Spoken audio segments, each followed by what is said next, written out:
éagsúlacht atá ag gradún lifa ná ag instáisiún pobl eile I Maileach Lia. Have you shared any of your music yet? I know you've taken a year out. Yeah, when I was... Tá siad linked araig níos mó ná mar rinne aine eile riamh, so mulm iad go mór. Agus beidir leis na buntáistí forta féin an mulach tú go bhíine eile chun teachtasteach go nó. Cínta mulm daine teachta. So tell us a little bit about that and how did that come about? Like, is it hard to really get a new Christmas hymn in there? Her name's Lucy and she's so slow we couldn't bring her anywhere. Do you speak Greek yourself? A little bit, yeah. I've been there for a while, yeah. Bally Yerba is Misha Helene Vrailon August Thomas and Shaw Lema Ear Ostor. Be respectful, don't play too loud, see what's going on. Agus cinnte bhí bliain anganón a bheith an nuirí nar dís le ceir fé bliain ar an bhód instúin písciog fri sin.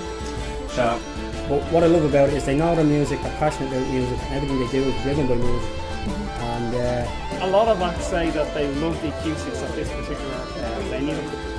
Cínta mar fáil burn mí an agus as leir an bhir. Just cos a leat a rís agus bhí buchas a.